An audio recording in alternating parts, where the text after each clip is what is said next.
미래의 노후와 노인고 소감 속의 이수효생. 대만의 한 시사 잡지에서 미래의 노후라는 주제로 웹 영화를 기획했습니다.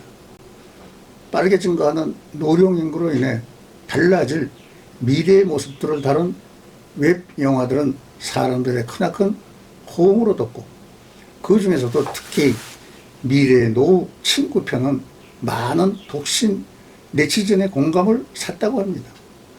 영화는 산속에서 혼자 사는 노인에 대한 이야기를 담고 있는데, 4명의 자식들은 모두 장성의 교수가 되었거나 해외에 나가 장사를 하고 있고, 노인만 자식들이 모두 떠난 산골집에서 혼자 살고 있었습니다. 그러던 어느 날 아들과 손자가 멀리서 찾아온다는 소식에 그는 정성껏 맛있는 음식들을 준비했지만 곧이어 오지 못한다는 전화를 받게 되고, 준비했던 음식들은 주인을 잃고 맙니다. 이때 창밖에 하늘마저 우중충해지고 노인은 친구를 불러 함께 식사할 계획을 세웁니다.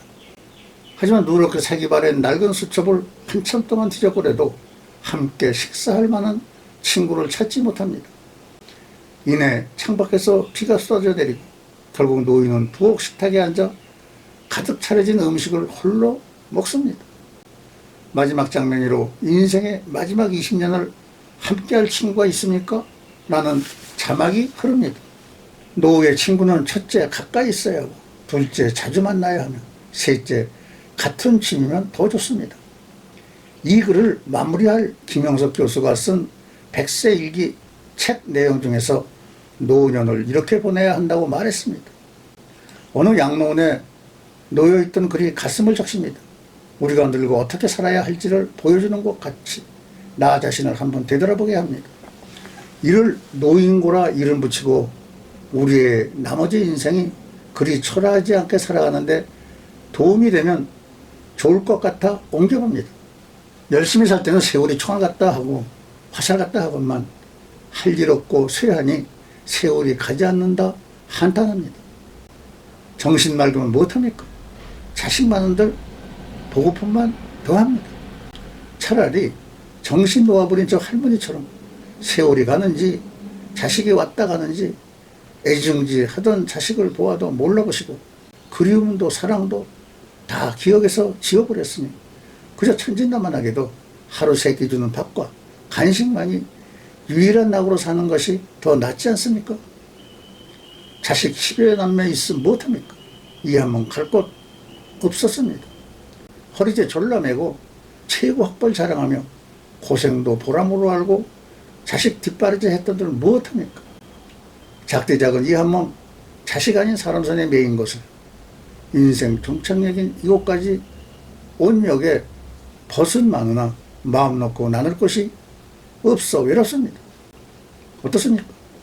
어쩌면 황은역에 들어선 대다수 사람들의 닥쳐올 현실 아닌가요?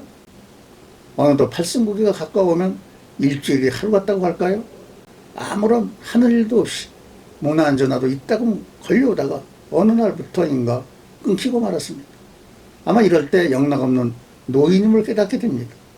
노인이 되어봐야 노인 세계를 확연히 알 수 있습니다. 노인 세계를 나는 이렇게 나누고 싶습니다. 첫째, 노선입니다. 늙어가면서 신선처럼 사는 사람이죠. 사람들은 사랑도 미움도 놓아버렸습니다. 성냄도 탐욕도 벗어버렸습니다. 선도 악도 다 털어버렸습니다. 삶에 아무런 걸림이 없습니다. 건너야 할 피안도 없고 올라야 할 천당도 없고 빠져버릴 지옥도 없습니다. 다만 무심히 자연 따라 돌아갈 뿐이죠. 둘째, 노학입니다. 늙어서 학처럼 고고하게 사는 것입니다. 이들은 심신이 건강하고 여유가 있어 나라 안팎을 수시로 돌아다니며 산청경제를 유람하죠. 그러면서도 검소하여 천박하지 않습니다. 많은 벗들과 어울려 논일며 베풀 줄 압니다. 그래서 친구들로부터 아낌을 받죠. 또 틈나는 대로 갈고 닦아 학술 논문이며 문해작품들을 펴내기도 합니다. 셋째, 노동입니다. 늙어서 동심으로 돌아가 청소년처럼 사는 사람들을 말합니다. 이들은 대학의 평생교육원이나 학원 아니면 서원이나 노인대학의 적을 걸어두고 못다한 공부를 합니다.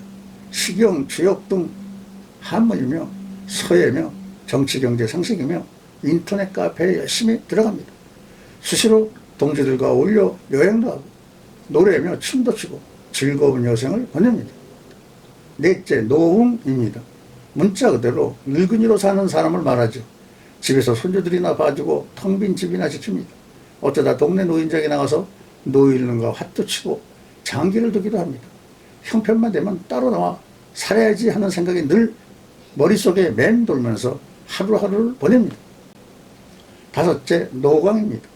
미친 사람처럼 사는 노인입니다. 함량 미달에 능력은 부족하고 주변에 존경도 못 받는 처지에 감토 욕심은 많아서 온갖 짱을 도맡으려고 합니다. 돈이 생기는 곳이라면 체면불구하고 파리처럼 달려붙지 권력의 끈앞을이라도 잡아보려고 늙은 몸을 이끌고 끊임없이 여기저기 기웃거리는 사람을 말합니다. 여섯째, 노고입니다. 늙어가면서 아내나 남편을 잃고 외로운 삶을 보내는 사람입니다. 30대의 아내는 기호식물 같다고 합니다. 40대의 아내는 어느덧 없어서는 안 될 가재도구가 되어버립니다. 50대가 되면 아내는 가보의 자리를 차지합니다. 60대의 아내는 지방문화재라고나 할까요? 그런데 70대가 되면 아내는 국보의 위치에 올라 존중을 받게 됩니다. 그런 귀하도 귀한 보물을 잃었으니 외롭고 쓸쓸할 수밖에 없죠. 일곱째, 노움입니다. 늙어서 수중에 돈 한 푼 없는 사람입니다. 아침 한술 뜨고 나면 집을 나와야 합니다. 갈 곳이라면 공원이나 광장뿐입니다. 점심은 무료급식소에서 해결합니다. 석양이 되면 내키지 않는 발걸음을 돌려 집으로 들어갑니다. 며느리 눈치 슬슬 보며 밥술 좀 떠놓고 골방에 들어가 한숨 잡니다. 사는 게 괴롭지. 여덟째, 노추입니다. 늙어서 추한 모습으로 사는 사람을 말합니다. 어쩌다 불치병으로도 다른 사람 도움 없이는 한시도 살 수 없는 못 주고 생존하는 가련한 노인이죠. 어떻습니까? 지금 우리의 삶은 어느 곳에 해당할까요? 하늘은 짓지 않은 복을 내리지 않습니다. 만약 우리의 삶이 외롭고 고달프다면 내 평생을 위해서라도 공동을 쌓지 않으면 안 됩니다. 그러므로 원은 큰 데다 두고 공은 작은 데부터 짓는 것입니다. 그리고 대우에는 개념치 말고 공덕 쌓게만 힘을 쓰면 큰 공과 큰 대우가 돌아오게 마련이죠. 먼 길을 떠나는 사람은 많은 짐을 갖지 않습니다. 높은 정상에 오르기 위해서는 무거운 것들은 산 아래 남겨두는 법입니다. 정신적 가치와 인격의 숭고함을 위해서는 소유의 노예가 되어서는 안 되고, 소유는 베풀기 위해 주어진 것이지 즐기기 위해 갖는 것이 아닙니다. 마음 찡한 내용에 공감하면서 미수의 삶을 살고 있는 저 자신을 되돌아보았습니다. 나는 이 중에 어디에 속할까? 아무리 좋게 봐도 해당되는 곳이 없으나 그래도 택하라면 셋째, 노동에 근접하지 않을까 스스로 위로해 보았습니다. 60대 초반 배운 영상 편집 기술로 유튜브 크리에이터가 되어 이렇게 영상 편집을 하고 있습니다.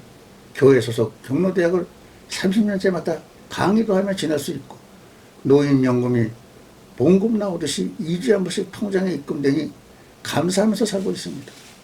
나머지 삶을 노선을 목표로 하며 살 결심을 했습니다. 시청자 여러분께서는 어떤 생각을 하셨는지